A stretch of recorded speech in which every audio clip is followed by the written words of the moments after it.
দেশে প্রায় ৬,০০০ মানুষ উইলসন নামক স্নায়ুর অসুখে আক্রান্ত। কিশোর বয়সে এই রোগে আক্রান্ত হওয়ার হার বেশি।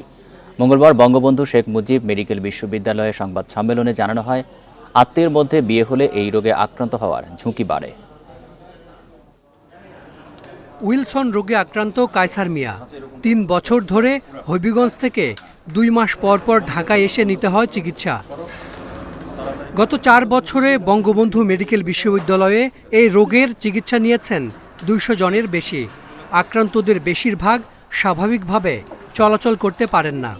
ওষুধ খাইলে পরে চলাকালীন ভালো থাকে, ওষুধ বদ্ধ দিলে আবার সমস্যাটা বেড়ে যায়। লেখাপড়ার দিক দিয়ে ভালো ছিল, মেট্রিক পরীক্ষা দেবে ওই সময় ও শেষ দিয়ে আর কি অসুস্থ রয়েছে। আমি ফর্ম ফিল আপ করছি, পরীক্ষা দেওয়া আমি পরীক্ষা দিতে পারি না।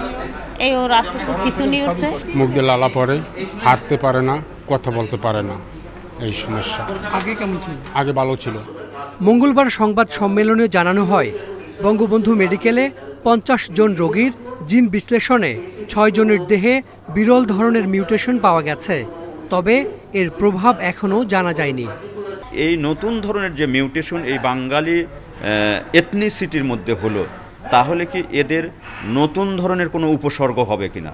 কারণ এই জিনই তো সব কিছু উপসর্গ তৈরি করে, আমাদের বৈশিষ্ট্য তৈরি করে। জিন রোগেরও, যে এই ধরনের রোগেরও উপসর্গ যেগুলো, সেটাও প্রকাশ করা এই জিন। চিকিৎসকেরা জানান, উইলসন একটি বংশগত রোগ।